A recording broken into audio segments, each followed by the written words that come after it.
grazie di essere qui con noi. Questa sera per me è una serata speciale per diversi motivi.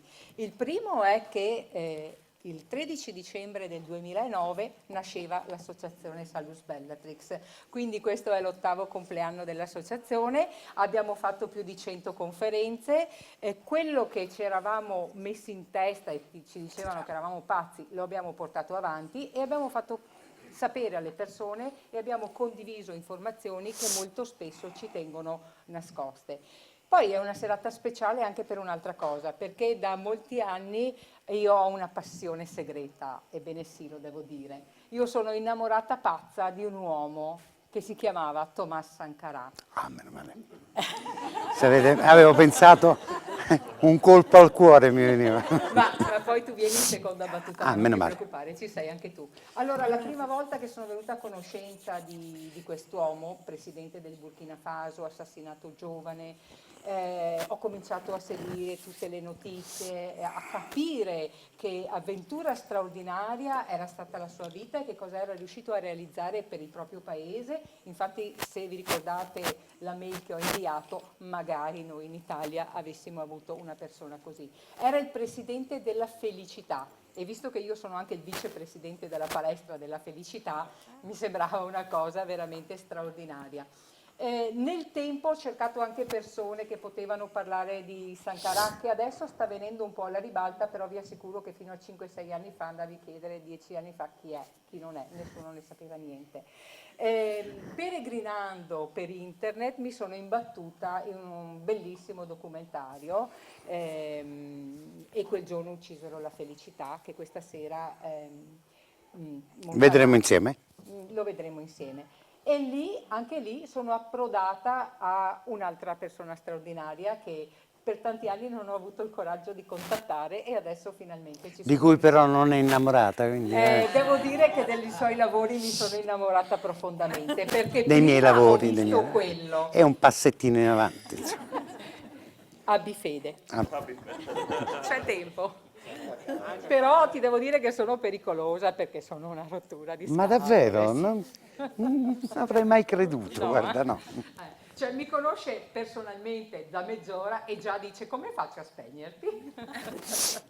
Ok, e quindi giustamente da lì sono passata, sono arrivata al suo sito e non so quanti ne hai messi di documenti, tutti me li sono visti, dal primo all'ultimo. E infatti questa sera vorrei lasciare la parola a lui, che è qui per presentarci innanzitutto il suo ultimo libro straordinario, di cui io ho visto, oltre al libro c'è anche, se non sbaglio, tu avevi fatto anche un servizio su questo argomento, però prima di lasciarti la parola mi permetti, io ho qui in sala 2 persone e una di queste vorrei tanto che venisse a dirci 2 parole, perché andando a tampinare tutti quelli che venivano dal Burkina Faso mi sono imbattuta anche in Eric. Eric fa parte di un'associazione di Burkinabè, di giovani Burkinabè, che la loro opera in Italia, adesso ce la spiegherà lui in 5 minuti. Dopodiché lascio la parola definitivamente a Silvestro e spero che per voi tutti sia una serata straordinaria come lo è per me. Grazie.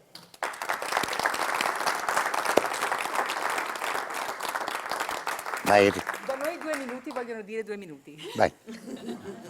Anzitutto buonasera, è stato un piacere essere invitato qua insieme al mio amico. Siamo tutti e due di Burkina Faso e visto che parliamo di Thomas Sankara, questo qua si fa sempre piacere di sentirlo, perché anche più volte che lo vedi, più volte che lo senti, avrà sempre voglia di sentire le sue verità. Allora, abbiamo quell'associazione dei giovani del Burkina Faso, che siamo qui in Italia da un po' di anni e facciamo iniziative come le attività culturali e altro per poter arrivare a una finalità, l'obiettivo dell'associazione nel senso di fare una casa per orfani e arrivare anche a fare anche una scuola più avanti, i fondi si permettono, insomma.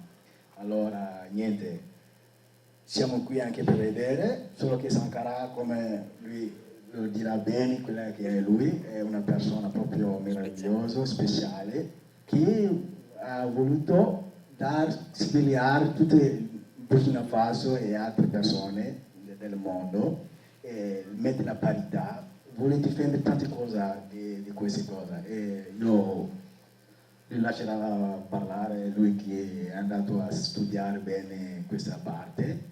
E sì, è tutto. Grazie. Grazie Felix. Prova.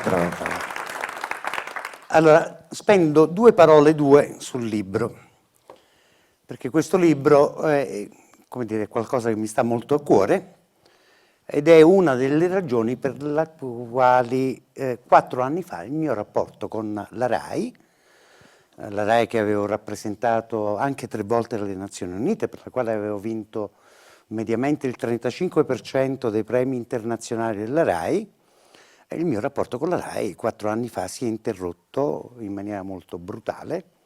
Da 4 anni, come dire, sono più libero di quanto fossi allora, perché anche allora lo ero, nonostante come dire, l'ambiente che mi circondava. Voi sapete che la RAI è governata dalle migliori intelligenze del nostro paese, no? Lo sapete tutti. Cioè la crema dell'intellettualità italiana è tutta quanta in RAI. No, se vedete che purtroppo la nostra società sembra via via sempre più provinciale, è perché purtroppo si sono concentrati tutti quanti là e sul territorio, come dire, mancano anime belle. Uno dei rimproveri che veniva fatto a Silvestro Montanaro e al suo programma C'era una volta era ad esempio quello di occuparsi ogni anno sistematicamente, perché io volevo che ogni anno ci fosse almeno un documentario dedicato a questo tema, a queste faccende qui che ora vi racconto. E questo, come dire, inquietava una serie di queste menti, no? Che dicevano: ma ne hai parlato una volta, perché tornarci su? Vi spiego perché sono tornato su e ve lo spiego a modo mio, quindi con una cosa che mi è successa, una storia. Ero a Phnom Penh, la bellissima capitale del Cambogia, anni fa, stavo girando un documentario su questo, turismo sessuale, traffici di carne umana e reti pedofile. Eravamo alla fine del lavoro, ultimi giorni, praticamente 2 giorni dopo c'era l'aereo per tornare a casa, mi avevano raccontato che sul lungo fiume di Phnom Penh c'era un ristorantino tenuto da un italiano che preparava uno spaghetto alle vongole buonissimo. Io sono abituato, quando vado in giro per il mondo, come dire, a mangiare quello che è locale, insomma, ci sono le cose straordinarie, il mondo è proprio bello perché ti regala infinite possibilità di esperienza. Però, insomma, sapere di uno spaghetto alle vongole cucinato bene, insomma, mi pareva intrigante. Sto per entrare quando mi sento tirare ai jeans. Mi giro ed ho accanto una bambina, piccola così, 9 anni, al massimo 9 anni, bella come il sole, ma tutti i bambini di quell'età, tutti i bambini e le bambine di quell'età sono belli come il sole. Aveva il collo ferito da una cinghia di cuoio, sì, perché al collo, a quella cinghia di cuoio, era appesa una cassetta di legno stracolma di quei libri orrendi per turisti, sapete, quelli storia della Cambogia, dizionario Khmer, che è la lingua di lì, francese, dizionario Khmer inglese e quant'altro. Voleva vendermene qualcuno. Io avevo praticamente la collezione, perché di bambini e bambine come lei in quei giorni ne avevo incontrati parecchi. Le dissi: no, scusami, li ho veramente tutti, insomma, già avevo preparato l'elenco di tutte quante le persone non troppo simpatiche cui fare un regalo di Natale, no? Insomma, erano veramente robacce, insomma. E la bimba insiste e il suo modo di insistere mi fa venire un brivido lungo la schiena, perché non era un modo di insistere sereno. Quelle mani non erano serene, quel modo di toccare non era sereno. E allora mi venne spontaneo fare la domanda che avevo fatto a tanti altri bambini e bambine in quei giorni. Le chiesi: ma come sono i turisti con te? E lei mi disse, entusiasta: buonissimi. Se loro non comprano i miei libri, io non ho come vivere, la mia mamma non ha come curarsi. Insisto: ma sono davvero tutti buoni? E lei mi guarda un po' stupita, poi china la testa, comincia a tremare e mi dice, parlava un inglese stentato ma si capiva tutto, mi dice: no, non sono tutti buoni. Perché? Perché io avevo un'amica alla quale volevo tanto bene, la mia amica del cuore. E una sera è venuto uno di voi, e ha detto che le regalava $15 e anche una magliettina se lei andava a fare una passeggiata con lui. La mia amica ci è andata e quando è tornata il giorno dopo non era più la mia amica. Prima ridevamo, giocavamo, scherzavamo sempre. Ora era invece sempre triste, arrabbiata e scoppiava a piangere per nulla. Quello lì, uno di voi, l'aveva portata in una stanza e aveva fatto con lei quelle cose. Avrete capito anche voi, certo sono arrivato anch'io che sono un testone, che quella bimba non stava parlando di una sua amica, stava parlando di se stessa. Era toccato a lei. E che cosa fai di fronte a un angelo dalle ali spezzate? Che cosa puoi fare? Sono ferite, voi donne lo sapete, sono ferite che si portano tutta la vita. Boh. L'unica carezza che seppi immaginare era quel ristorante, sapevo che preparava del buon gelato e le dissi: ti va un gelato? Bene, è incredibile. Ad ogni angolo di questo nostro pianeta, appena pronunci la parola gelato, vedi immediatamente gli occhi di tutti quanti i bambini, qualsiasi sia il colore della loro pelle, illuminarsi. Disse uno yes, un sì, che praticamente lo sentì tutto il lungo fiume di Phnom Penh. Entrammo e si aprì la fase più difficile, una contrattazione spaventosa, 20 minuti di orologio, insomma, perché il gelato che veniva servito lì era composto da 2 palline di gelato di gusto diverso. Lei ne voleva 10. No, insomma, non è perché uno fosse tirchio, però 10 palline di gelato, insomma, bene non le avrebbero fatta.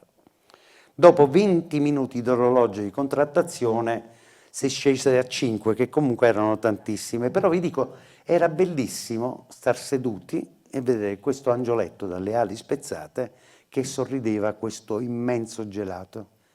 Quando però all'improvviso una voce da un tavolino vicino, in perfetto italiano, dice: bravo. Ricordo che per un attimo mi sono fatto rosso. Bravo che? Chiunque di noi avrebbe immaginato almeno una carezza. Avevo capito male, perché immediatamente dopo un'altra voce, sempre in perfetto italiano, aggiunse: sì, sì, bravo, hai scelto bene, quella ci sta. Ero bravo perché avevo scelto bene, no? Un corpo e un'anima bambina da sbranare. Io sono sinceramente non violento, ma veramente, credetemi, non violento. Eppure quella sera avrei preso tutti i tavolini, le sedie, le bottiglie, i piatti, tutto quello che c'era in quel ristorantino e l'avrei fracassato sulle teste di questi cosiddetti nostri connazionali. A pochi chilometri di distanza da Phnom Penh c'è Bangkok, la capitale di un altro paese bellissimo, la Thailandia. E a pochi chilometri da Bangkok, la capitale, da questo straordinario aeroporto, c'è un posto bruttissimo invece, con la spiaggia più brutta della Thailandia, il mare più inquinato. Era un ex villaggio di pescatori, Pattaya si chiama, 300 anime, non di più. 30 anni fa arrivarono 2 portaerei americane cariche di ragazzotti pieni di ormoni che venivano dalle fatiche della guerra in Vietnam e che avevano bisogno di ristorarsi. Normalmente la logistica di guerra prevedeva che si ristorassero e si ritemprassero a Saigon, che era divenuto un grande bordello a cielo aperto. E però in quei baretti cominciavano a scoppiare bombe perché i Viet Cong avanzavano ed era divenuta insicura Saigon. E allora si scelse di andare altrove, si sparse la voce e piano piano Pattaya, da 300 anime, divenne una cittadina sempre più grande e oggi è una città tutta grattacieli, grandi alberghi, ristoranti, night, go-go bar, di 1.300.000 abitanti. 350.000 dei quali sono ragazzini e ragazzine in vendita. Pattaya è la capitale del sesso a basso costo. Non è l'unica. Posti come questo stanno nascendo dappertutto nel mondo.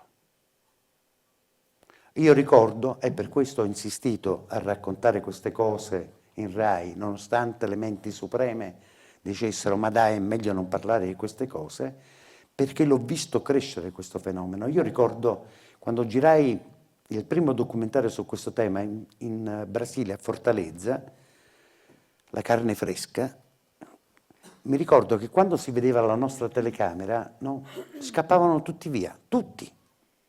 Poi te li ritrovavi a telecamera spenta vicino a dire per piacere cancella la mia immagine, perché sai, se mi vede mia moglie, se mi vede la mia ragazza, io poi giuro, stavo parlando con quella o con quelle per salvarle, per convincerle a cambiare vita. Erano tutti salvatori, gli uomini che erano lì, tutti. Nel tempo io ho visto invece che le nostre telecamere non facevano più paura a nessuno. Anzi, si veniva incontro alle nostre telecamere per dire qualsiasi orrore. Qui sei in paradiso, mi dicevano uomini di tutto il mondo, compresi i nostri, a Pattaya. Questo è il paradiso. Qui non ci sono, siamo tutti adulti, quelle rompicoglioni delle nostre donne. No, qui ci sono donne vere, donne che sanno ancora che cosa significa rispettare un uomo, dirgli sempre di sì. Qui un uomo è un re. E tanti altri mi dicevano, sì, vabbè, questi qui ancora, loro con la storia di cercarsi la compagna ideale, ma qui è un paradiso perché non hai bisogno neanche di conoscere i nomi. 10 euro e fai quello che vuoi. 10 euro. Dicevo a tanti di loro, ma vi rendete conto che queste sono figlie della miseria che vengono con voi perché hanno fame? Ho sentito un coro di voci maschili dirmi, sì, sì, è vero, vengono perché hanno fame. E lei che fa quando vengono? Ma se mi piace, la porto con me in camera. Poi dopo le compro un panino. A Pattaya, come in ogni supermercato che si rispetti, e questo vale per tutti quanti i supermercati del sesso a basso costo che nei prossimi giorni verranno visitati, che si parte per le vacanze di Natale, no?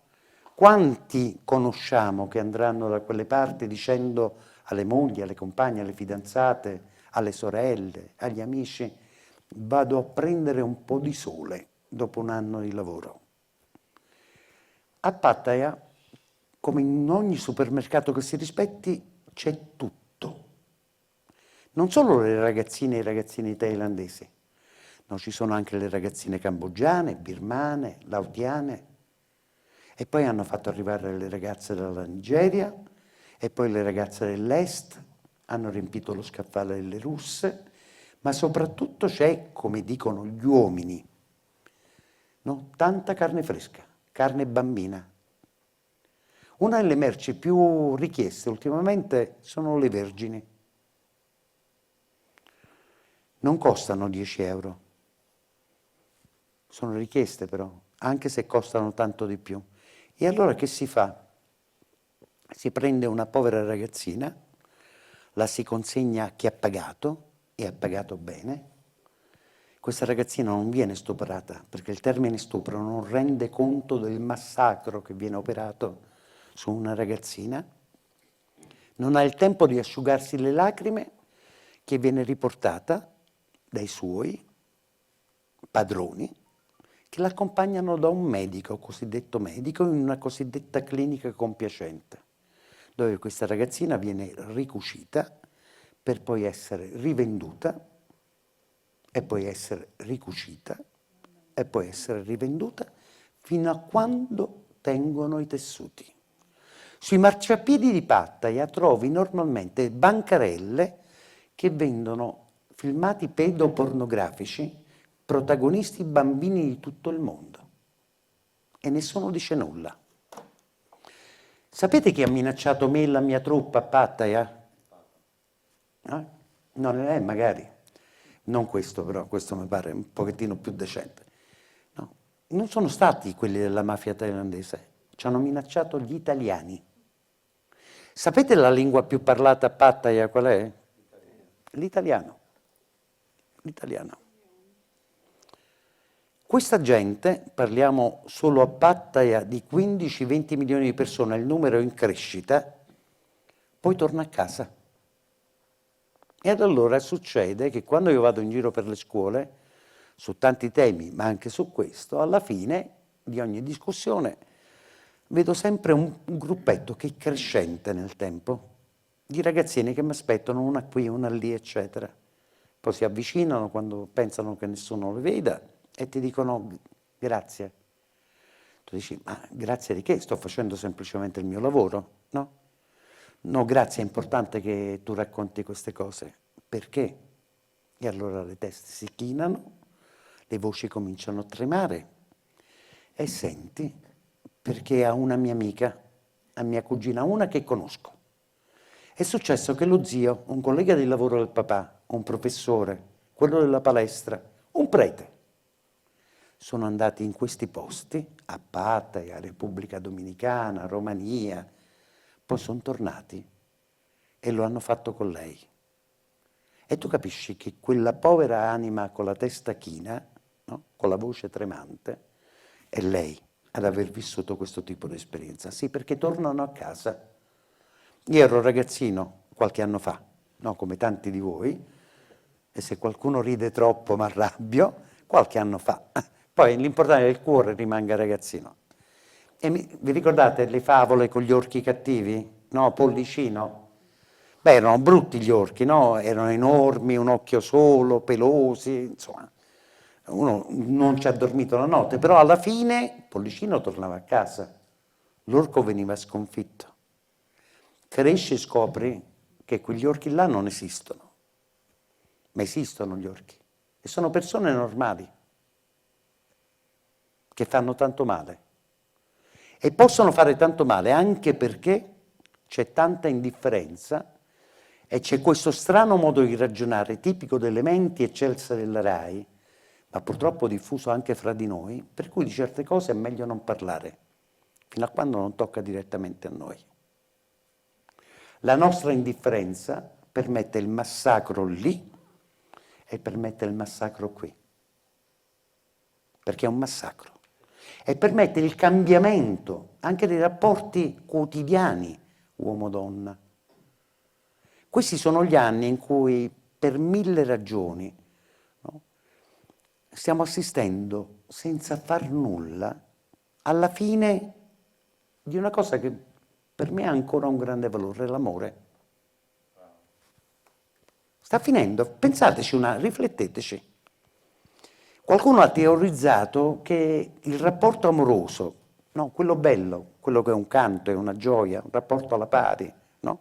Due persone che si tengono per mano e insieme affrontano la vita, le sue pagine belle e le sue pagine brutte, è una cosa antiquata in un mondo che deve essere sempre di corsa, produttivo, finanziarizzato, no? Queste cose qua non funzionano. Bisogna soddisfare determinati bisogni e per soddisfare determinati bisogni ben vengano i paradisi sessuali, ben venga la produzione nuova della robotica che ti consente di avere dei robot che scegli tu che faccia abbiano, no? Che fra un poco parleranno, che saranno sempre più sensoriali e sempre più, come si pretende dalle ragazzine di Pattaya, disposti a dire sempre sì. Sapete qual è l'impegno dello Stato italiano a Pattaya contro questi fenomeni? Zero assoluto. Un solo poliziotto per tutta l'Indocina che si occupa di traffici di droga, finanziari e anche di questo. Niente. Un ragazzo bravissimo di una organizzazione umanitaria cambogiana mi raccontava che ogni volta che hanno provato a cercare gli italiani, nessuna risposta. Vedono i nostri solo quando qualcuno dei nostri lì viene beccato e non ha i soldi per corrompere il poliziotto. Allora sì che arrivano, ma non perché sia fatta giustizia, per tirare fuori dalle galere il nostro. io non sono fra quelli che dicono che viviamo l'epoca del grande letargo e se certe cose però ci fanno orrore, se certe cose vogliamo che si blocchino, se vogliamo salvare l'amore, come dicevo prima, o ci svegliamo noi, oppure se aspettiamo che lo facciano altri. No? Siamo noi, è la nostra vita, sono i nostri figli e le nostre figlie. E chi è padre e chi è madre, soprattutto chi è madre, sa che una figlia non è solamente quella naturale. Tutte le bambine e tutti i bambini nel mondo, no? Sono figli nostri. Quindi siamo noi a dover mettere fine a questa cosa. Quindi questo libro prendetelo solo se volete capire di più, se volete arrabbiarvi, se volete anche piangere, e piangerete, perché è scritto in punta di cuore, no? Ma soprattutto solo se avete voglia di impegnarvi, se avete voglia di non far finta di non sentire, di parlarne con i vostri figli, con i vostri amici, di sbatterlo in faccia ora a Natale a qualcuno che sapete che sta andando lì, no? Perché almeno prenda consapevolezza dell'orrore che andrà a consumare. Ma stasera parliamo soprattutto di una persona straordinaria. Lui proprio, come dire, è quello che mi è costato il posto di lavoro. E io sono persino contento, sarò impazzito, visto che poi la mia vita è diventata molto complicata, ma sono anche molto contento che la mia vicenda in Rai sia terminata raccontando un piccolo uomo come noi, no? Che la pensava come noi, che si chiamava Thomas e di cognome Sankara. Ve lo presento.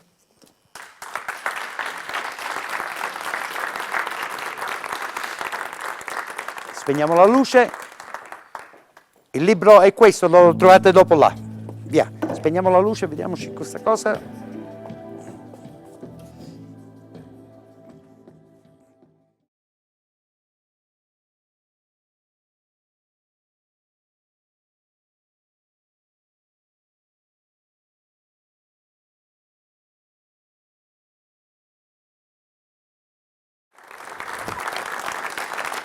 Ovviamente l'applauso è a questo straordinario personaggio.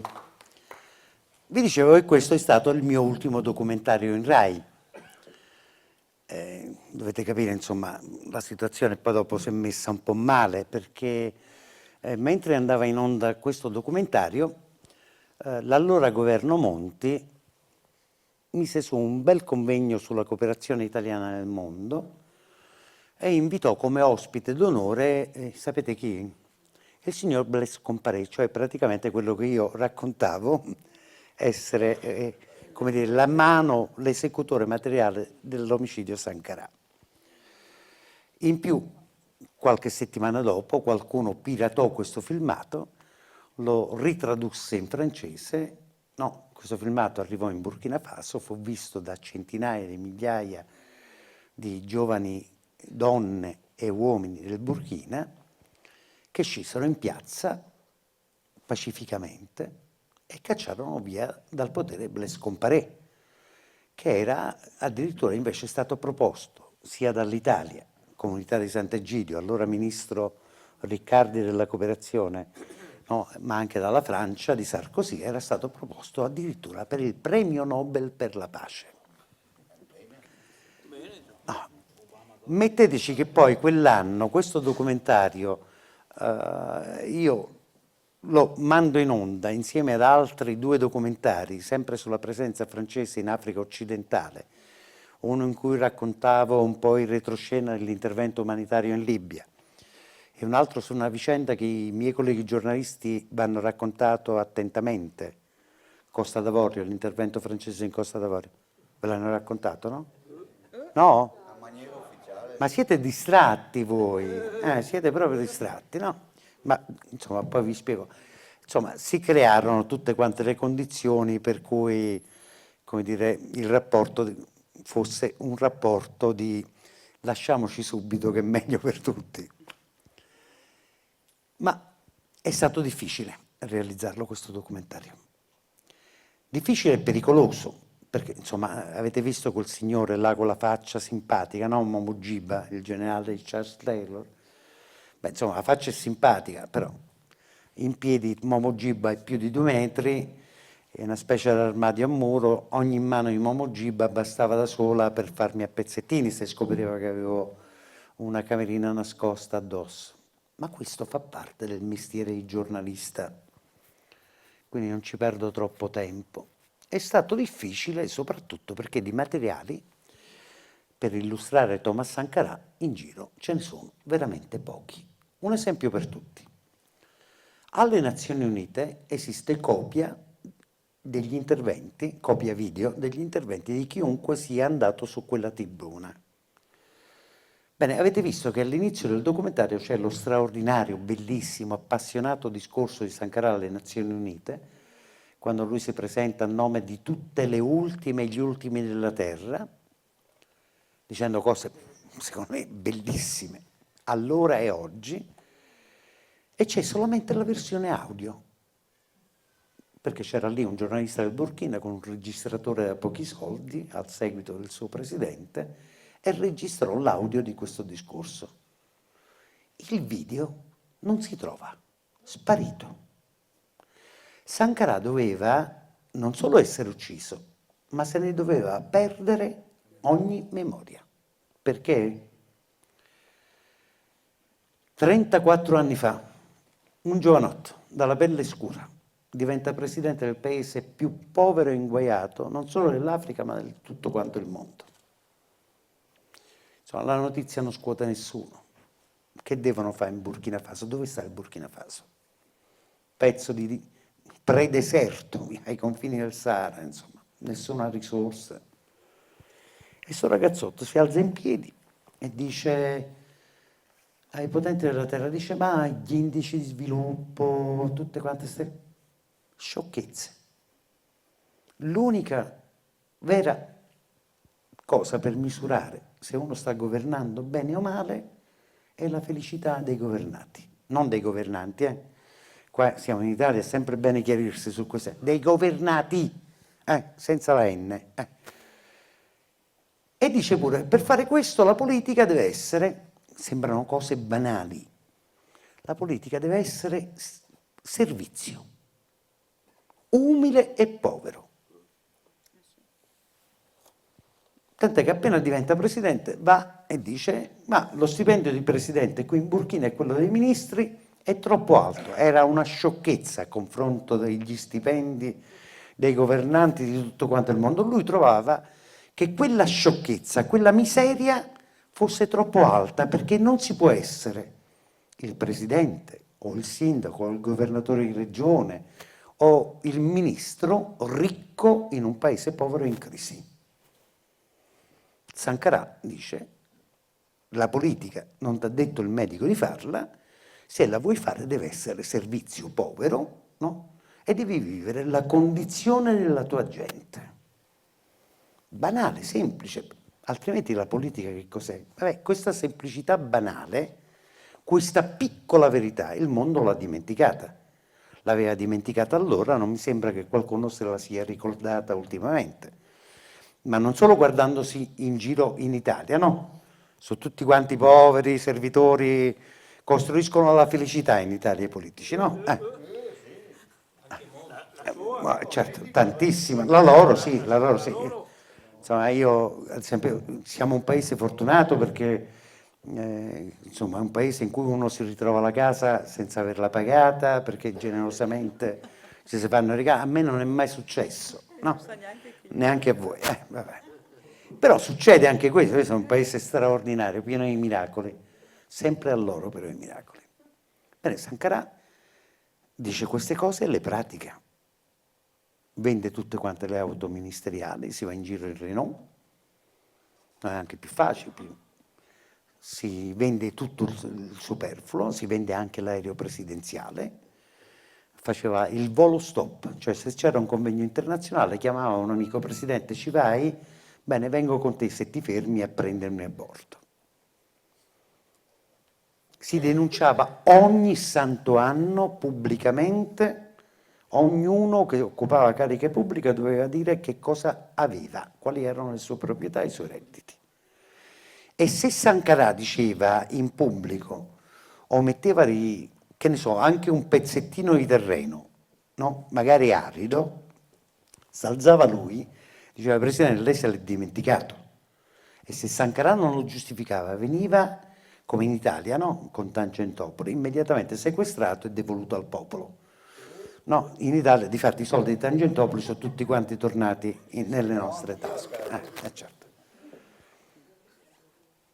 Che fa Sankara con questa roba? Avvia una grande campagna di vaccinazioni di massa, era un paese con la mortalità infantile spaventosa, mortalità al momento del parto delle donne spaventosa, costruisce scuole, ospedali, fa un patto con la sua gente. L'Africa ha tanti problemi, ma veramente tanti. Una cosa però se l'è risparmiata l'Africa, difatti Sankara il patto non va da Bruno Vespa a farlo, no? Che Bruno Vespa in Africa, grazie al cielo, non ce l'hanno, hanno un sacco di guai, ma non Bruno Vespa.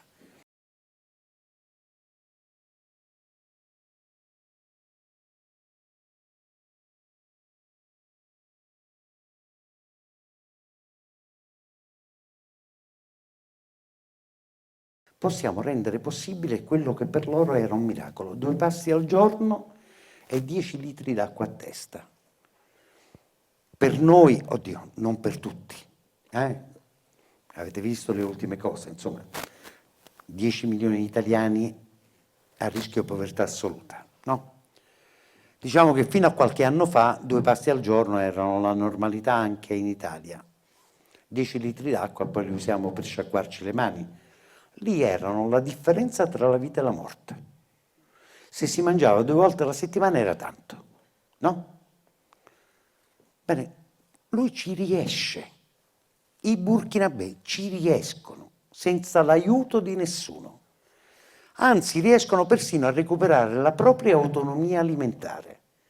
Anzi, riescono persino a produrre un sovrappiù di alimenti da poter esportare nei paesi vicini. E di più, l'unica materia prima, il cotone, diventa lo strumento di una prima industria tessile che occupa tantissime ragazze e tantissimi ragazzi. Beh, capirete che andava assolutamente ammazzato. Era il peggior cattivo esempio che si potesse dare. Ma come? Il paese più povero e inguaiato, non solo dell'Africa, ma del mondo intero, senza risorse, ce la fa. E gli altri paesi, che invece di risorse ne hanno tante, che hanno le materie prime più rare di tutto quanto il mondo, se avessero seguito l'esempio di Sankara e della sua gente, che Africa avremmo oggi davanti? Certo avrebbero fatto errori, noi non li abbiamo fatti, ma sarebbe stata la fine per chi in nome degli aiuti dominava e ha continuato a dominare e a saccheggiare l'Africa. E continua. Sankara poi era uno che le cose non è che le mandasse a dire, le diceva a brutto muso. Che diceva Sankara? Altra ragione per ammazzarlo. Diceva: sì, è vero, negli anni 60 siamo diventati indipendenti, no? Sono stati gli anni delle indipendenze, tranne i paesi a regime portoghese, dove per altri 15 anni si è dovuto soffrire, morire, eccetera, e poi negli anni 70 finalmente anche lì. Bene, sapete che diceva Sankara dell'indipendenza dei paesi africani? Carta straccia. Avete sentito la sua battuta? L'Africa è ancora troppo francese, no? La Francia è ancora troppo francese. Era un estremista, un terrorista. Secondo me diceva semplicemente la verità. Quando è che un paese si dice indipendente? Qua so che ve ne occupate spesso, no? Ma innanzitutto qualcuno mi dice quando ha una propria sovranità monetaria. Io me lo porto sempre dietro. Mi fa un po' schifo, difatti ogni tanto provo, ci spruzzo sopra delle cose. Questo fogliettino di carta qui, vedete? È un biglietto da poche centinaia di CFA. Che cos'era il CFA? È la moneta che la Francia impone a 15 paesi africani i suoi colonie. La moneta coloniale significava franco delle colonie d'oltremare. Sì, del nostro euro. Esatto. Ma ci arriviamo, con calma.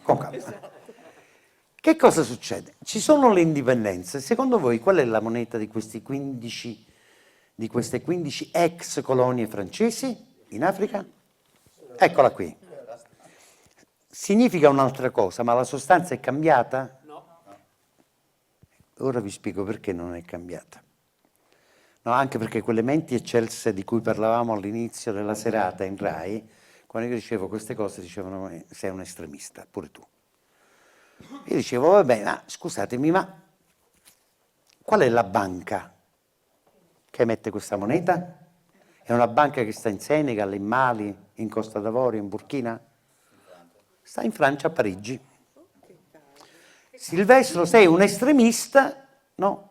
Loro, i governi francesi, di destra e di sinistra, li stanno aiutando a casa loro. Stavo per dire una parolaccia, se mi scappa più avanti, insomma, mi perdonerete. E vabbè, li stanno aiutando a casa loro.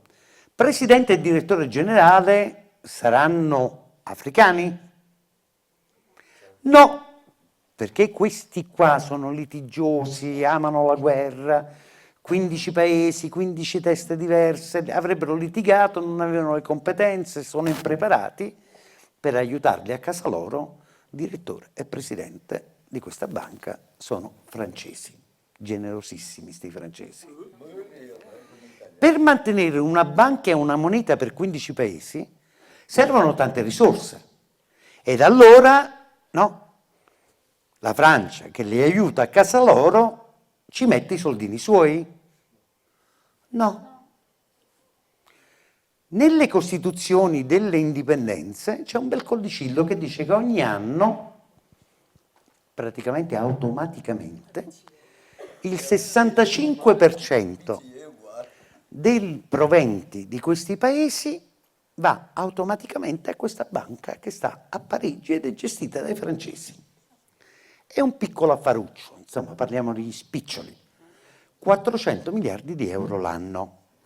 Un presidente francese qualche anno fa si fece sfuggire che la Francia senza le sue ex colonie sarebbe zero. Se lo portarono via pensando che avesse avuto una botta di arteriosclerosi, che insomma non si dicono certe verità in pubblico. Esagerava? Si era ammalato sto presidente? Vi chiedo, ma che cos'è la Francia? Un puntino sulla carta geografica del mondo. Come noi. Anzi, a proposito, ma fra noi e loro che differenza ci sta? Bene o male la stessa popolazione, dimensioni territoriali, più o meno stiamo là, attività produttive più o meno stanno là, oddio, ci stanno mangiando vivi, no? Mi spiegate perché la Francia siede in Consiglio di sicurezza delle Nazioni Unite con diritto di veto?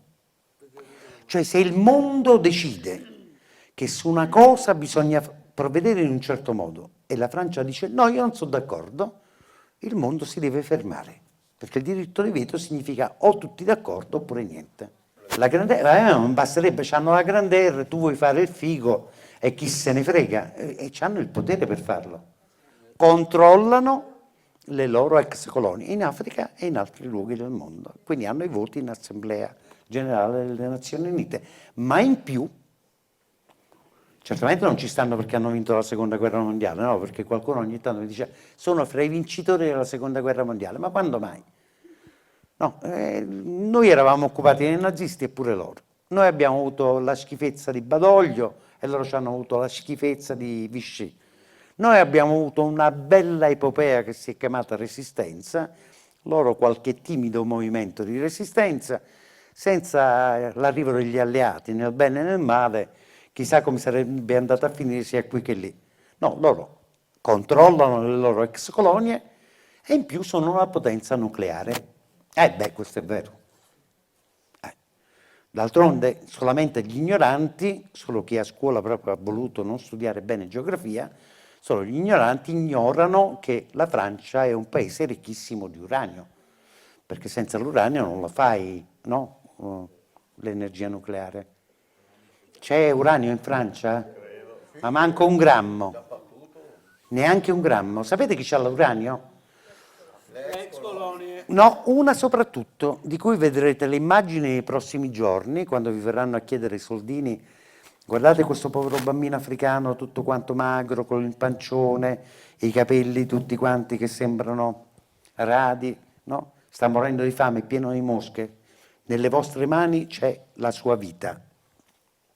Quelli per la gran parte sono bambini del Niger, il primo produttore mondiale di uranio, no? Dove un anno sì e un anno no, c'è una carestia e muoiono migliaia e migliaia di bambini, bambine e anziani di fame, ok? Un paese primo produttore mondiale di una materia prima strategica come l'uranio che muore di fame. Chi gestisce l'uranio nel Niger? I nigerini? Certo, come no, nei sogni. Si chiama Areva ed è una multinazionale dell'energia francese. Areva. Io sono abituato, purtroppo, ho sto difetto, mi hanno insegnato male i giornalisti, in Italia si dice che i giornalisti non devono rispettare questa cosa di nomi e cognomi, no.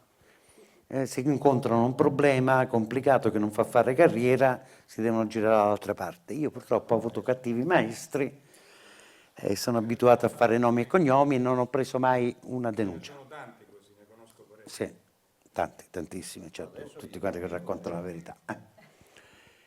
Allora, l'Areva controlla l'uranio nel Niger, che viene pagato pochissimo. Ogni volta che un governo nel Niger ha provato a chiedere un aumento delle royalties, guarda caso c'è stato un colpo di Stato oppure è scoppiata una guerra civile.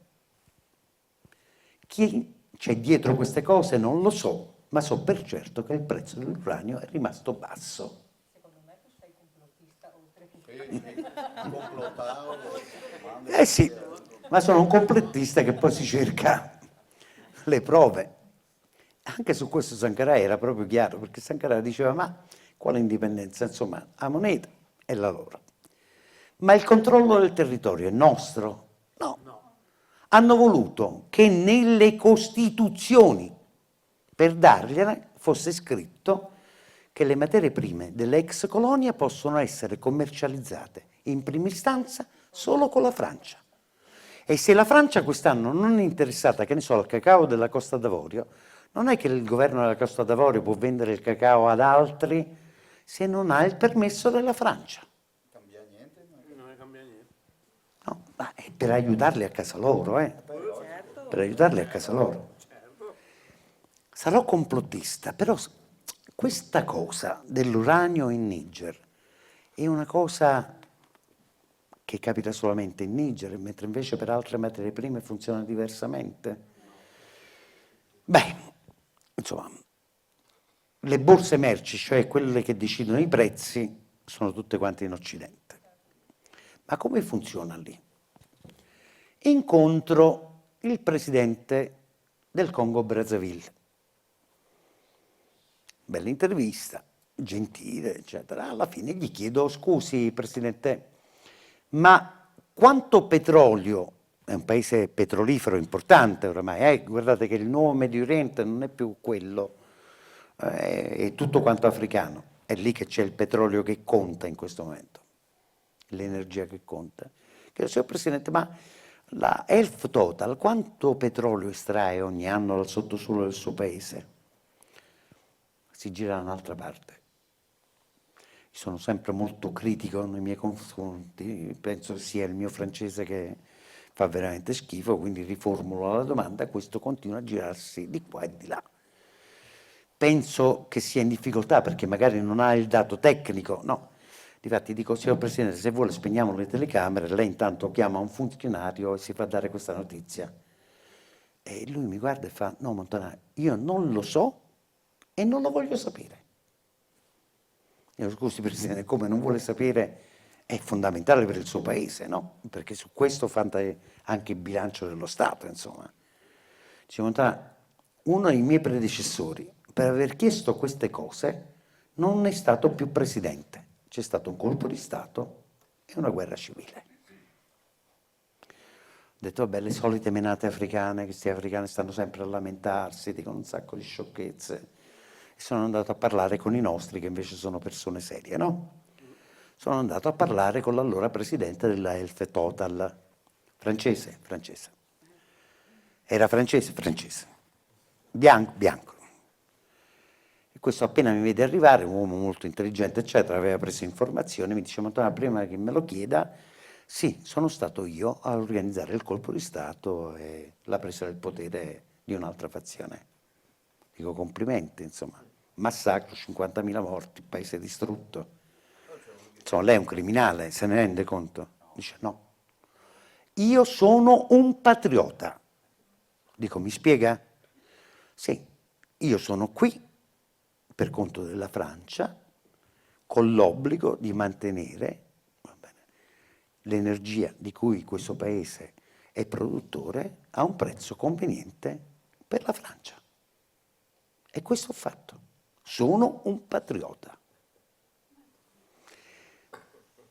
Vado avanti, ancora esempi. Mi ricordo che prima di andare in Costa d'Avorio ho passato una settimana a fare esercizi spirituali. Ve lo confesso, sono una persona golosa, primo paese produttore mondiale di cacao. No, dicevo, finalmente mangio cioccolato, no, perché il cioccolato che mangiamo noi di cacao ce n'è sempre di meno, siamo al 12%, se è vero. No, dico, vado là, mangerò il buon cioccolato. Primo produttore mondiale di cacao, arrivo in Costa d'Avorio, ad Abidjan, non in un villaggetto, nella capitale. Vado in giro, ma credetemi, una barretta di cioccolato, niente. Dopo 2 giorni di ricerca, gli esercizi spirituali non erano serviti, quindi ero proprio assatanato alla ricerca trovo in un supermercato di periferia addirittura un barattolo di Nutella da mezzo chilo. Da noi costa intorno ai 3,50 € quando proprio ti derubano. Sapete quanto costava ad Abidjan, capitale del paese primo produttore mondiale di cacao? L'equivalente di 14 €. Mezzo chilo. Sono uscito da quel supermercato dicendo un sacco di parolacce e dicendo scusa. Ho detto, ma sti africani proprio non sono capaci. Ma allora c'hanno ragione quelli che dicono che senza il nostro aiuto non sarebbero in grado di andare da nessuna parte. Ma come? Ci avete tutto il cacao del mondo e non fate un po' di cioccolato? Cioè i vostri ragazzini non devono mangiare cioccolato? E che hanno fatto di male, povere creature? Sono africani. Mi hanno raccontato un'altra storia. Anche lì, ho detto, senza complottare, sono andato a fare le verifiche. E quindi ho cercato di parlare con gli ambasciatori. Era scoppiata un'epidemia di influenza. Cioè ogni volta che chiedevo un appuntamento, chi era in trasferta, chi stava poco bene, insomma, c'erano tragedie familiari. Insomma, alla fine uno accetta di ricevermi con la premessa, le spiego però senza troupe, cioè lasci fuori la telecamera, l'operatore e il fonico. Però non devi dirlo a nessuno. Ovviamente 5 minuti dopo essere uscito da lì, per pessima malattia mia, ho cominciato a fare quello che i bravi giornalisti non fanno, cioè raccontarlo a tutti. Che mi dice questo ambasciatore? Mi dice che lui e un altro, più volte in sede di Comunità Europea, avevano chiesto che si rendesse possibile la trasformazione dalle fave di cacao a prodotto finito. C'era stata una levata di scudi generale, ma soprattutto il no formale, preciso e perentorio, sapete di chi? Dei paesi che ospitano, no, e magari fosse solo la Francia, dei paesi che ospitano le più importanti compagnie alimentari del mondo. No, assolutamente no. Inciso, perché me l'avete fatto ricordare, poi se no Francesca me lo rimprovera. Vi ricordate la Ferruccio dei 500 miliardi, no, di euro? Quello legato alla monetina. Ma secondo voi, quando c'è stato l'intervento in Libia, la guerra umanitaria, no? Sono io che cattivo, dico, intervento in Libia. Abbiamo fatto tanto di quel bene, difatti la Libia ora è un paese democratico, civile, no, gli immigrati passano in là, trovano i grandi hotel. Salvini sbaglia perché è lì che gli immigrati trovano i grandi hotel, vengono nutriti, sfamati, eccetera. mica vengono stuprate le ragazze, no, per carità. Minniti è un santo che sta facendo quello che sta facendo, vabbè.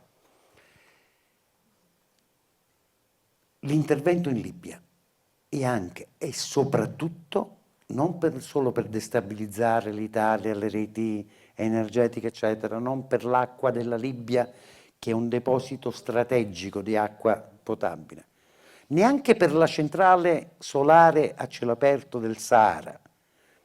L'intervento è perché il signor Gheddafi, che a me non stava simpatico, voleva mettere su la prima banca, sull'esempio sudamericano, la prima banca e la prima moneta africana. L'hanno fatto fuori. E sapete, a proposito, torno sulla Costa d'Avorio, sapete chi era d'accordo con lui? Fra i tanti presidenti africani era d'accordo il presidente Laurent Gbagbo della Costa d'Avorio, che su tante cose diceva ma basta, è casa nostra.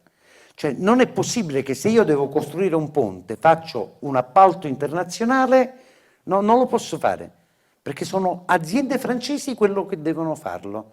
E anche se ho un'offerta francese a 100 e una per un'opera di qualità superiore invece a 50, io devo accettare l'offerta francese. Sono intervenuti negli stessi giorni dell'intervento umanitario in Libia, hanno bombardato il palazzo presidenziale e si sono portati via all'Aia come criminale di guerra il presidente Laurent Gbagbo. Strano che poi questa corte, questo tribunale internazionale del nostro mondo civile, ha esaminato le carte e ha detto ma non ci sono le prove. Non hanno rilasciato Gbagbo, lo hanno tenuto dentro mentre si cercavano le prove. È un crimine, sotto gli occhi di tutti. Sì. Ma torniamo alle materie prime. Vi chiedo, ma gli esempi che vi ho fatto valgono solamente per il petrolio? Valgono solamente per l'uranio? Solamente per il cacao? Vi faccio un altro esempino, i diamanti. Allora, io mi trovo un bel giorno in Sierra Leone, paese primo produttore mondiale di diamanti, quelli buoni, belli, perché tra l'altro sono diamanti che anche proprio naturalmente hanno la forma purissimi. Poi c'era la guerra civile, non si affretti, guardi che il libro ce ne sono tante copie, quindi se lo può prendere. No, c'è uno davanti a me che cammina, un signore della Sierra Leone, sbatte contro qualcosa, dice una parolaccia, era una parolaccia, l'ha detta in lingua sua, ma era una parolaccia, si china per terra, 3 metri davanti a me stava, si china per terra, prende per lanciar via questo sasso e poi se lo tiene. E a me mi è venuta un'invidia che tutte le volte lo devo raccontare perché ancora non mi passa, perché era un diamante tra i 50 e i 60 carati, valore diciamo sui 400.000 euro. Sapete sta poveraccia quanto l'ha dovuto vendere quel diamante? Perché nessuno gli dava di più. $100. 100. Aveva i figli a casa che morivano di fame, no? E ha detto perlomeno campiamo un po'. Ma e poi è finita la guerra in Sierra Leone. E quali sono le regole? Bene, vi spiego come funziona. Io sono nella Sierra Leone, dico questo è il paese dei diamanti, non c'è lavoro, non c'è nulla, eccetera, eccetera, però mi metto a cercare i diamanti. La gran parte sono alluvionali, quindi non c'è bisogno di fare la miniera. Posso farlo? No, c'è una legge che dice che se voglio cercare i diamanti ho bisogno di una licenza che costa tra i 500 e i 700 dollari. Sono tanti soldini là, Beh, chiamo zia, zio, papà, mamma, un po' di famiglia, raccatto questi 500 dollari e mi metto sotto il sole a setacciare e trovo finalmente un diamante. Lo posso vendere? Assolutamente no. E vado in galera se vendo il diamante. Ho bisogno di un'altra licenza da venditore. La licenza da venditore costa 7.000 dollari. E insomma, ma mi devo mettere in viaggio, tutta la famiglia larga, devo ricordare alla gente, tu sei il nipote del portiere della vicina di casa di mamma, insomma, no? Per tentare di raccogliere questi $7.000. Ma diciamo che ce la faccio. Posso vendere finalmente il diamante, sono contento. A chi lo vendo? In Sierra Leone? E chi se lo compra un diamante in Sierra Leone? Devo venderlo a un europeo, a un americano, a un cinese. Ma questo si chiama esportare. E allora devo avere una licenza da esportatore. La licenza da esportatore costa soltanto $70.000. Fine del discorso. Ora vi chiedo, ma secondo voi questa legislazione che vale in Sierra Leone, ma vale praticamente in tutti i paesi africani che dispongono di questo tipo di risorsa, è stata decisa dalla gente della Sierra Leone? No. È la legislazione imposta a tutti i paesi produttori di diamanti dalla De Beers, sudafricani, che hanno accumulato il monopolio dei diamanti nel mondo e che in Africa, per assicurarsi questo monopolio, hanno ucciso, massacrato, finanziato colpi di Stato e guerre civili. Ho chiesto al ministro delle miniere della Sierra Leone, senti, ma quanto pagano loro di royalties sui vostri diamanti? Sapete quanto si paga di royalties? 3%, ma non dei 400.000 euro, 3% del prezzo che decidiamo noi, no? E che imponiamo noi. Perché la verità delle verità è questa, il prezzo lo facciamo noi, non siete convinti? Repubblica Democratica del Congo, incontro è uno scandalo geologico, tutte le materie prime più importanti e più rare sono lì. In questi 15 anni ci sono stati 12 milioni di morti. Mentre parliamo, anche stanotte, alcuni villaggi nelle aree minerarie verranno invasi, saccheggiati, ci saranno migliaia di stupri, anche stanotte. Ok? Incontro un giorno un gruppo di ragazzi che ha trovato una bella quantità di coltan, materiale strategico, quello per i telefonini. Dico, ragazzi, contenti? Facce da funerale. Sono scemi. Dico, ma ora quanto lo vendete? Nessuno mi risponde. E insisto, no? Finalmente uno si fa avanti e mi dice, guardi, scusi, ma mica lo decidiamo noi il prezzo. Ah no? Che ci avete un boss che vi rappresenta con i compratori? No, sono i compratori che decidono il prezzo. Dico, ma sei matto, sei fuori, avete bevuto, che? No, qua funziona così. Sono i compratori che decidono il prezzo. Allora chiedo, gentilmente, in questa sala di bellissime persone, c'è qualcuno che ha un negozio di abbigliamento? Lei, signora, ecco, si ricordi di me domattina, no? Dovrei fare i regali di Natale e poi avrei anche bisogno di rinnovare, insomma, ecco, spero che lei abbia roba di marca. Domani, le giuro, vengo da lei, prendo un paio di giacconi, dei jeans, camicie, ce n'ha di belle, sì, la vedo, insomma.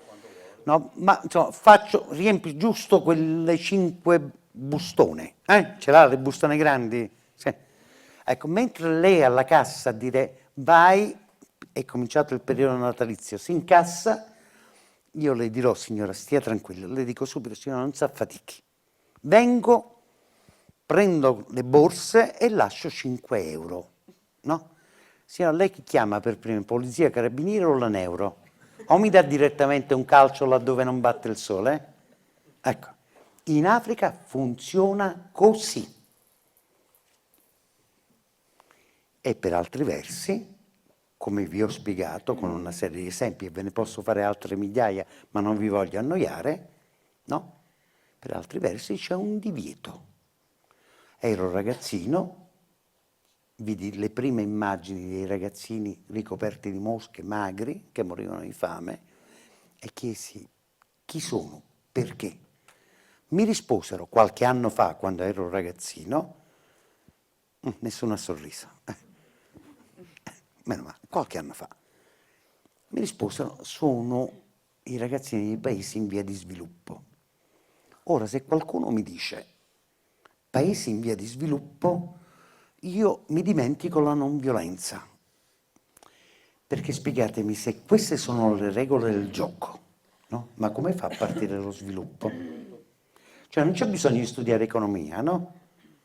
Cioè tutti ti raccontano che in base a questo modello, eccetera, lo sviluppo comincia appena c'è la trasformazione da materia prima a prodotto finito. Ma se è proibita questa trasformazione, no? Perché in Africa non si trasforma nessuna materia prima, ma quando mai ci sarà lo sviluppo? E allora vorrei che queste cose ve le ricordaste sempre quando sentirete ancora quei dementi, no, non sono dementi, sono criminali, che dicono aiutiamoli a casa loro. L'Africa migliore, e in Africa ci sono intellettuali finissimi, scrittori, artisti, eccetera. Sapete che dice? Per piacere, non ci aiutate più. Fatevi i fatti vostri. Fateci vivere delle nostre cose. Faremo errori? Sì, ma saranno finalmente i nostri errori, come voi avete fatti i vostri. Ma dopo diventano troppo forti. Ricordatevi di queste cose quando sentirete quei criminali, ma criminali senza cuore, che continuano ancora a fare la differenza tra profughi di guerra e profughi economici. Premessa, io non sono come non sarebbe Sankara per dire accogliamoli tutti. Che significa? Non è quello il problema. Innanzitutto, per accogliere bisogna accogliere, e in Italia non facciamo accoglienza. Ci sono alcuni italiani ammanigliati a certi centri politici, no, che hanno fatto dell'accoglienza un grande affare. No? Loro si sono arricchiti. Poi Salvini dice gli immigrati con i grandi alberghi, eccetera, ma per piacere, insomma. Andasse a vedere, e lui lo sa, no? Chi è che ha le cooperative e come fanno i soldi. Ma vi chiedo, in base a quello che vi ho descritto, il modello che vige in Africa non è per caso molto simile a un modello di occupazione militare spietato, visto che chiunque alza la testa fa la fine di Sankara? Certo. È il modello attuale anche. Cioè, se lei signora, o tu, con i capelli, perché ti tingi i capelli? Io non guardo questa cosa che si tingono i capelli. No, è un ragazzetto che si tinge i capelli, è la moda. No, se fossi nato da quelle parti, ma tu che sogno avresti se non quello di scappartene? No? Sankara direbbe no, costi quello che costi, bisogna restare, battersi per cambiare. Però Sankara lo direbbe a loro, da africano ad africani, non con la saccenza di tanti dei nostri che fanno finta di non sapere che ogni volta che loro hanno alzato la testa li abbiamo decimati. Decimati. Sankara, Kensaraviva, Lumumba, un elenco infinito di intelligenze fatte a pezzi. Sankara oggi direbbe un'altra cosa, più importante, e con questo poi non vi scoccio più. Direbbe una cosa, secondo me, incredibilmente banale, ma straordinariamente vera. Direbbe, cara signora, lei è veneta, di queste parti, insomma, no? Se mettiamo lei e una signora del Burkina Faso, seduti vicino allo stesso tavolo, poi ci mettiamo anche una dell'Ecuador, Sud America, un'altra signora cinese, un'altra indiana, un bel tavolo di donne di tutto quanto il mondo. Chiamano Dio in tanti modi diversi, avranno il colore della pelle diverso. E però se tornate 10 minuti dopo, anche con la diversità delle lingue, avranno trovato comunque il modo di discutere di che? I figli, la salute, la scuola, che cosa si mette a tavola, no? Una vecchiaia serena. Cioè direbbe Sankara, vi hanno ingannato, perché quello che unisce gli uomini e le donne di tutto quanto il mondo è infinitamente più grande di ciò che li divide. E anzi fate attenzione, perché quelli che giocano su queste differenze fino a trasformarle paura impaure ad alimentare la cultura dell'odio, delle mura, e quindi le guerre e l'oppressione, eccetera, sono quelli che da sempre sono al potere. Vivono di questo. Vivono mentre la gente si scanna, mentre i poveri si fanno a pezzi gli uni con gli altri. Loro fanno sempre i soldi. Loro sono sempre più potenti. Vi direbbe Sankara, che volete fare oggi? Che scelta pensate di fare? La scelta di fare come state facendo, ad esempio anche in Italia, non guardandovi intorno, nonostante abbiate un'informazione talmente intelligente e onesta che vi fa vedere quello che succede in giro, no? Voi avete visto anche quello che è successo in Grecia, l'avete visto, no? Il baratto, la prostituzione delle ragazze greche, intere città ridotte a niente. Oggi non c'è più nulla che sia greco, tutto passato di mano. Tutto passato di mano. E beh, Sankara, ma che aspettate a svegliarvi? Ma che aspettate? Qualche salvatore? Non ci stanno i salvatori. Vi direbbe, ma scusate, ma non riuscite a guardare che quelli che fanno scappare loro sono gli stessi che fanno scappare i vostri figli? Gli stessi. No? Non vi accorgete che vi dicono attenzione, vi invadono, il pericolo islamico, le cose eccetera. Ma perché? È il pericolo islamico che non fa arrivare a fine mese tante famiglie italiane? Sono loro che non consentono a tante famiglie italiane di arrivare a metà mese? Sono loro che hanno costretto 10 milioni di italiani a vivere sulla soglia di povertà? Direbbe Sankara, scusatemi, ma ti scelgo come vittima sacrificale, no? Perché, come dire, sei quella truccata peggio e quindi sembri più giovane degli altri. Sposata? No. Fidanzata? Sì. Si può dire? Comporta bene. Speriamo. Sì. Progetti per il futuro? È lui? È lui, sì. Li abbiamo sgamati. Progetti per il futuro? Guardo te, prima o poi.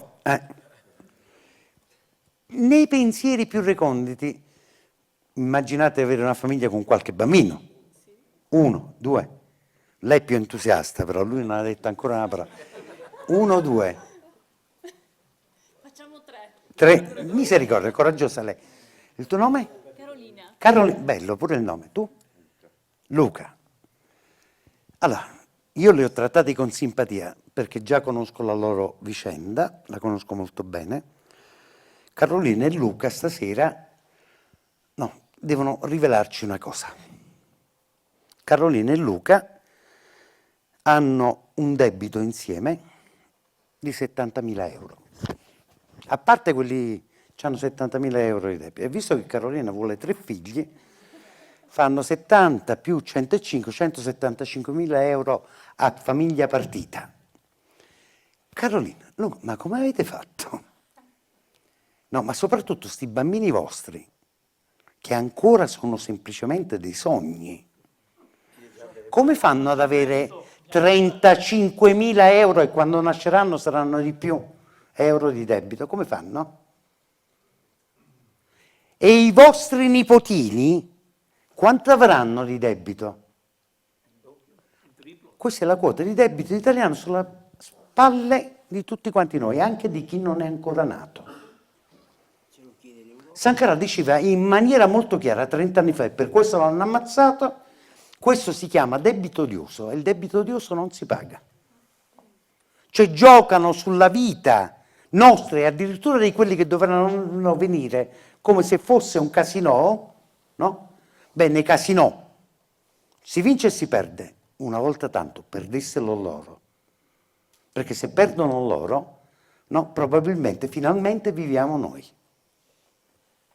C'è qualcuno che in Italia fa questa piccola proposta? È impossibile? È impossibile? Ma il mio amico Rafael Correa in Ecuador, appena diventato presidente, no, ha denunciato il debito odioso, ha ricontrattato tutto, ne ha pagato sì e no il 30%, l'Ecuador si è rimesso in cammino. Tanta povera gente è uscita dalla povertà. No, la stessa cosa che sta capitando a noi. No, il nostro sud, difatti, è un territorio liberato dalla miseria, non c'è più niente. Fatelo un viaggio a sud, è Italia, o era Italia, non c'è più niente. Niente! Ma comincia ad esserci molto poco anche da queste parti. No? Quanta gente, quanti dei vostri piccoli e medi imprenditori ho incontrato per il mondo ad ammazzarsi anche lì, con la vergogna di star sfruttando altri perché ormai sono tutti quanti impiegati delle grandi firme e la grande firma ti dice questo è il numero di scarpe che voglio e ti pago tot. E tu per farcela te ne vai in Romania prima e poi te ne vai in Sri Lanka. Ma il prezzo poi per lo Sri Lanka e per la Romania sono più bassi. E se dici qualcosa ti dicono ciao, c'ho la fila. No? Quanti ne ho visti diventare impiegati a testa china delle grandi marche finanziarie? Ma quando ci svegliamo? Chi stiamo aspettando? È troppo complicato? Da soli non si può? È certo che da soli non si può. Vorrei ricordare che 2 secoli fa, all'inizio di quella che si chiama rivoluzione industriale, tempi spaventosi, 18 ore di lavoro al giorno, bambini al lavoro, eccetera, t'ammazzavano, morivi sul lavoro e ti buttavano nelle fogne. Eppure tante piccole donne come voi, belle come voi, e tanti piccoli uomini come voi, belli mica tanto, insomma. Insomma, e si guardarono smarriti negli occhi e poi si presero sotto braccio, rischiarono, pagarono i prezzi. Però battendosi insieme costruirono quell'insieme di diritti e di libertà che noi stupidamente ci stiamo facendo derubare di giorno in giorno sempre di più. È tornato il tempo, direbbe Sankara, di riprenderci la vita nelle nostre mani, sapendo che c'è una buona notizia. La buona notizia è che mai come oggi, giuro chiudo ora, mai come oggi, è veramente... Sì, perdono. No, scusa, è una battuta. No, lo so che è una battuta. Oggi come oggi, il discorso della felicità è un discorso possibile. Lei giustamente dice, ma perché ci convincono ogni giorno del contrario? Le faccio un esempio. Notizia di stamattina. Vedo tante mamme, ma anche tanti papà. C'è una notizia più terribile del sapere che il proprio bambino o la propria bambina ha la leucemia? Mia sorella ci lavora, con i bambini così. Sono cose devastanti, è uno di quei mali tremendi che... Notizia di oggi, c'è un trattamento valido soprattutto per la leucemia infantile che funziona. Finalmente! Solo che costa €500.000. E chi può pagare €500.000? Nell'economia e nel nostro modello di organizzazione della società in cui abbiamo messo al primo posto questo tipo di poteri, no, sono pochi quelli che possono permetterselo. E però tu hai la soluzione a un grande male. Ed è così solamente per la leucemia? No, no.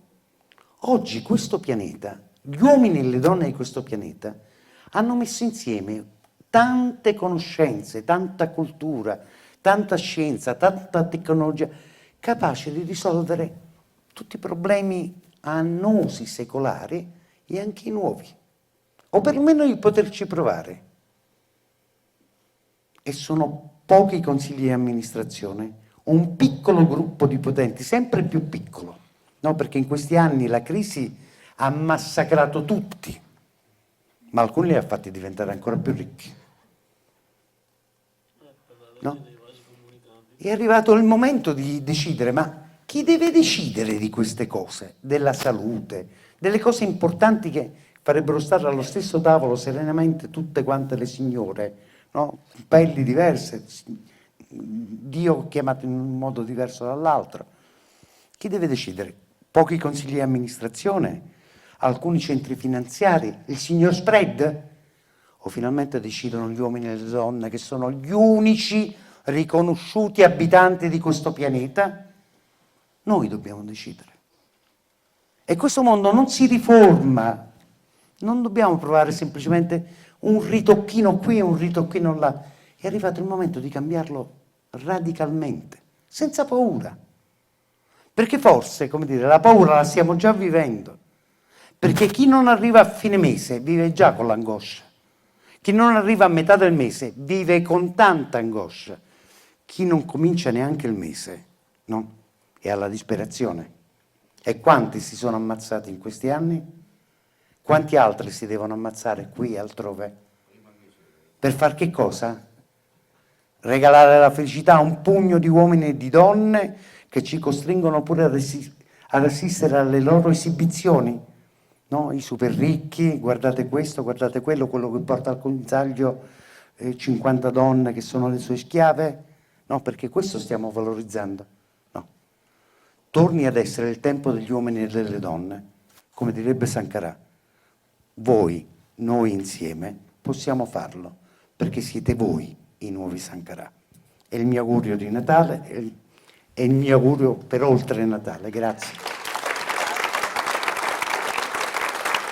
Domande, critiche, anche ortaggi, però freschi, perché costano, poi in periodo natalizio aumentano i prezzi. Allora, Aspetta. da quanto mi risulta, al porto di Mombasa sono arrivati i cinesi che partono con 3 vie della seta e che arrivano all'Oceano Atlantico. Come si comportano i cinesi, come entrano e le conseguenze per l'Africa? La Cina è un grande problema per l'Africa, perché la Cina è il grande nuovo attore sulla scena africana. Lo è stata in un recente passato anche con operazioni assolutamente discutibili. Arrivavano tanti schiavi cinesi a lavorare. C'è stato e c'è un fenomeno grande di acquisizioni di terre fertili da utilizzare per produzioni che poi finiranno in Cina. Si costruiscono anche grandi città per gli africani che però restano deserte, quindi si prevede che verranno popolate da cinesi. E però il mio amico Thabo Mbeki, più che amico mio, amico di Nelson Mandela, ex presidente del Sudafrica, successore proprio di Mandela alla presidenza del Sudafrica, mi diceva: Silvestro, sì, siamo preoccupati, però i cinesi in Africa no, li vediamo bene, sai perché? Perché loro pagano i prezzi che noi chiediamo. Se ti dicono che costruiscono un ospedale, lo costruiscono e funziona. Se fanno una strada, 2 anni dopo è ancora in piedi. E non hanno mai costruito dighe nel deserto come avete fatto voi italiani, sotto Craxi. Sì, perché sapete, ci sono anche le dighe nel deserto, no? È un flusso di sabbia, come lo fermi? Con una diga. Ok? È un problema serio. È dentro comunque l'intervento cinese, non è un intervento di benefattori, e comunque si muove dentro un canovaccio che è quello comunque di una grande rapina e di una grande ingiustizia, che è quella che tocca secolarmente all'Africa.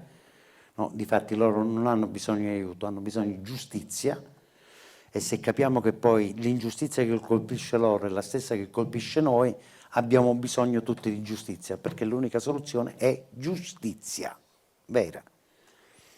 Però la differenza che mi fanno notare è questa, e quando gli dici vabbè, ma voi li prendete perché non vi chiedono nulla sui diritti umani, beh, gli africani mi ridono in faccia. Dice: voi venite a parlare a noi di diritti umani? E quando li avete rispettati? Beh, noi italiani mica tanto, insomma. I primi a utilizzare gas contro la popolazione siamo stati noi, proprio giù in Africa, no? Nelle nostre colonie africane. Quali diritti umani abbiamo rispettato? Quelli di Ken Saro-Wiwa e delle popolazioni del delta del Niger? Impiccato, un poeta straordinario, impiccato perché si opponeva insieme al popolo Goni allo strapotere delle compagnie petrolifere? Cioè, la Nigeria è uno dei più grandi produttori, il quinto produttore mondiale di petrolio, il delta del Niger, no, è dove si concentra tutto questo immenso giacimento. Tu vai a Port Harcourt, capitale del delta del Niger, sapete la sera come stanno? Con le candele. Con le candele. Io ho raccontato questa storia, mi è costata cara, perché ho raccontato ad esempio, sempre nomi e cognomi, che l'Eni e Agip, insomma, da quelle parti facevano il bello e il cattivo tempo, come tutte le altre compagnie petrolifere, e li ho presi con le manine nel sacco, nel senso che avevano prestato le loro macchine per fare, finanziando e aiutando una comunità contro un'altra comunità, divide e timpera, no? Quello che dicevamo prima. E questi qua erano andati tutti armati e con le macchine dell'Agip in un altro villaggio e avevano ammazzato 7 persone, di cui 2 ragazzini. No? Quando hanno visto questo documentario in Rai, mi ricordo l'allora direttore di Rai 3 mi disse: bello ma non va in onda. E dico: perché? Ma questi fanno la pubblicità. E chi se ne frega? Quello che ho raccontato è vero? Se è vero va in onda, punto. Arriva un telegramma di minaccia, vi citeremo in giudizio, le cose, valiamo tanti soldi, siamo in borsa. E dissi: basta, si va in onda. Una settimana con gli avvocati, alla fine non tagliammo neanche un fotogramma, perché c'era uno che si era messo di traverso, perché neanche un fotogramma andava tagliato, non c'era ragione. Andò in onda, il mio rapporto con la RAI cominciò ad essere sempre più pesante, no? L'Eni dovette ammettere che da quelle parti era successo qualcosa di grave, difatti mandarono un secondo telegramma dicendo: è successo qualcosa di grave, grazie, il vostro Montanaro lo chiameremo a dare una mano per approfondire questa storia. Li avete visti più? So solo che non ho avuto più il visto per la Nigeria e in ambasciata mi dicevano: ma mica siamo noi. No, e chi è? Sono loro. Ma loro sono Italia, no, loro sono il governo reale del paese insieme agli altri. Vuoi dire che ti hanno silurato? A me? No, magari, perché con quello che costano i siluri magari uno se lo rivendeva. All'arrivo dei cinesi, come reagiscono gli americani? Lo sai, Albè. Ma insomma, l'Africa è lo scenario, già lo è, no, e lo sarà sempre più, lo scenario vero di un nuovo e fortissimo confronto che è quello fra Occidente e Cina. È lì che si fa. Stanno militarizzando tutto quanto il Sahara, ma mica gli immigrati, le cose c'è, questo è il terrorismo, ma smettiamolo, insomma. Perché da quelle parti ci sono tante materie strategiche e c'è una fortissima contesa tra Occidente e soprattutto Stati Uniti e Francia e Inghilterra, e dall'altra parte c'è la Cina. Purtroppo, per dirla come racconta un proverbio africano, quando gli elefanti combattono l'erba muore e loro continuano a morire. Però la posso dire una cosa su Minniti? Cioè, se lo vedete da queste parti, Minniti, l'attuale ministro della crudeltà, non se lo vedete per favore? Ecco, a lui potete dargli gli ortaggi non freschi, anche qualche altra cosa, perché è veramente crudele quello che stiamo facendo. Veramente, io ci sono stato in Libia, sono stato a vedere quello che hanno fatto i democratici che abbiamo aiutato. C'erano città nere secolari, tutte distrutte da quelle di Misurata che noi finanziamo. E di oggi, ve lo dico, lo leggerete, spero che qualcuno dei miei colleghi lo riporti. L'Unione Europea sta finanziando in Sudan, per trattenere gli immigrati, i Janjaweed. Ve li ricordate chi sono? È la milizia utilizzata in Darfur per decimare la popolazione, con i soldi nostri, cioè miei, vostri. I Janjaweed fanno da polizia anti-immigrati. Sappiamo tutti bene che il 90% delle donne, da bambine ad adulte, che passano per la Libia, vengono stuprate. Sappiamo che dentro le prigioni libiche si viene torturati perché così arrivano altri soldi, oppure si viene usati come serbatoi di organi, oppure si viene utilizzati come schiavi, e noi per un pugno di voti, per rispondere a Salvini, no? Ci siamo inventati lo schifo che ci siamo inventati. Noi accettiamo che dei delinquenti a capo dei traffici di esseri umani, perché quelli della Guardia Costiera libica sono spesso a capo di traffici, no, sparino sulle imbarcazioni di soccorso di qualche organizzazione umanitaria e nessuno dice niente. Problema risolto. Al voto Salvini perderà qualche voto, lo guadagnerà Di Maio, che si è speso anche lui, no, in questa grande battaglia contro le NGO. Io sono uno che ha raccontato peste e corna del mondo umanitario, ma quelli che operavano nel Mediterraneo hanno salvato vite umane, cosa che dovevano fare gli Stati, cosa che doveva fare la Francia, no? Che non accetta immigrati quando poi chi scappa, scappa soprattutto dalle ex colonie francesi. Beh, Di Maio e gli altri, le NGO, ora che non arrivano più e che stanno lì in quelle condizioni, e tutti lo sanno, avete visto qualcuno alzarsi in piedi e dire bisogna intervenire perché questo orrore deve smettere? Con queste scelte, no, anche lì tutta quanta l'ipotesi per alcuni di cambiamento del Movimento 5 Stelle, ma per carità, le cose si vedono non dalle parole, perché il mondo è lastricato di belle parole, dai fatti. Questa è una parola sola. Per quello che riguarda il Congo, non ha a che fare col Belgio, non con la Francia. Il Belgio è andato lì a colonizzare. Sì, Ci andò Leopoldo, certo. il cristianissimo Leopoldo. Sì.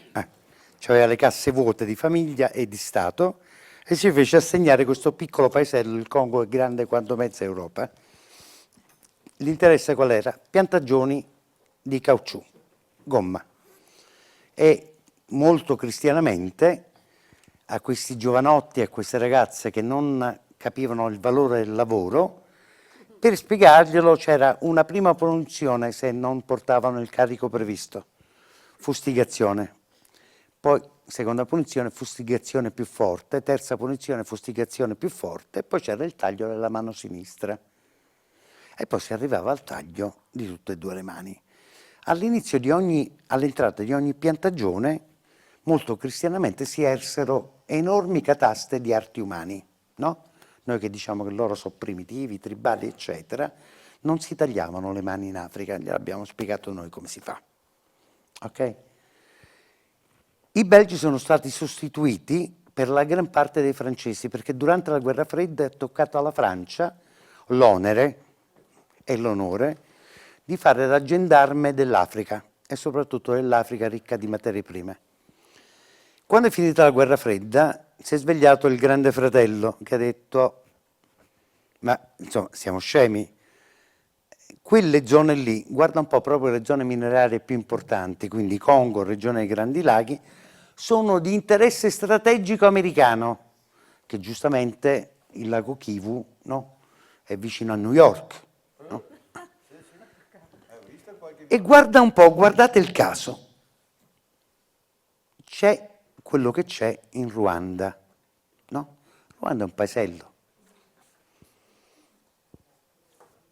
Ci siamo inventati la differenza Hutu-Tutsi, era gente che viveva insieme, li abbiamo messi gli uni contro gli altri, c'erano i francesi, no? All'improvviso cade l'aereo presidenziale, tutti sapevano, nessuno muove un dito, parte la mattanza, giustificando l'intervento dell'esercito Tutsi, che arriva da Kampala, in Uganda, dove il presidente Museveni ha studiato in America, capitanato da un certo Kagame, che ha studiato a West Point, no? Esercito Tutsi, minoranza etnica da quelle parti, scelta però dai grandi pensatori di geopolitica americana come il punto di riferimento di tutta quella regione, un po' come gli ebrei in Medio Oriente. Cioè Tutzilandia doveva essere lo strumento di governo nell'area dei Grandi Laghi e quindi delle materie prime rare e strategiche. Ok? Prendono il Ruanda e il Ruanda diventa la base per l'invasione del cuore. Il Ruanda, che non c'ha nulla se non il caffè, è diventato grande esportatore di rutilio, cobalto, coltan, eccetera. Tutti quanti materiali che in Ruanda non ci stanno. L'Uganda, grande esportatore di queste cose, che in Uganda non ci sono. No. Con Obama si era avuta una timida legge, timidissima legge che comunque chiedeva alle grandi compagnie di certificare da dove provenivano certe materie prime, e con Trump immediatamente cancellata. In Kivu si era respirato un attimo, no, perché se c'era tracciabilità diventava meno conveniente far stragi ogni notte. Ora in Kivu non si respira di nuovo, perché è ritornato utile, come tanto nessuno se ne frega, tanto sono africani. Quanto costa un africano? Lo disse un presidente della Banca Mondiale anni fa, tanti anni fa, disse, ma insomma, se facciamo questa cosa in America o in Europa c'è un pericolo di vita per tot